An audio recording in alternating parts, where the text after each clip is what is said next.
Hey, Dr. Claudia Six here, clinical sexologist, relationship coach. This is an oldie but goodie, the yeses, nos, and maybes. I mentioned it in my Facebook Live on February 26th, so if you need more on this, go back to that. But just as a quick reminder, if you are out there dating, or even if you're in a relationship, you have your list of yeses, nos, and maybes. The yeses are the things you absolutely must have in a relationship. A regular sexual partner, somebody who's financially solvent, whatever it is for you. The nos are the things that are absolute deal breakers. Somebody who smokes, somebody who watches football on weekends. Obviously, I'm telling you mine.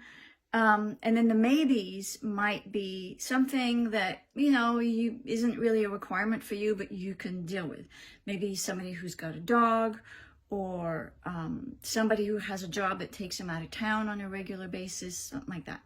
Because when you go to look for a house or a place to live, or you go to buy a car, you know what your yeses, nos, and maybes are. You know if you want a sunroof. You know if you want a 2-door or a 4-door. You know a house, you know if you want a pool. You know if you need a fancy kitchen or whatever. So when you go to date, you want to know what your yeses, nos, and maybes are. And people go on date and they just sort of like bumble along and don't really know what it is that they need. So I tell people it's really important to know the must-haves, the things that are deal breakers, and the things that are, that you can deal with.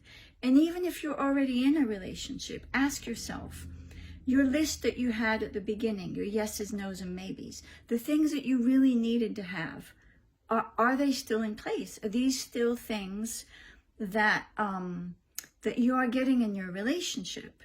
And the things that were deal breakers, are they things that have sort of snuck in that you sort of like, kind of tolerate? So I just want to encourage you to stick to your guns about what you want in a relationship, what you don't want, and what you're willing to tolerate, and examine if you're in a relationship, if you're still getting those things.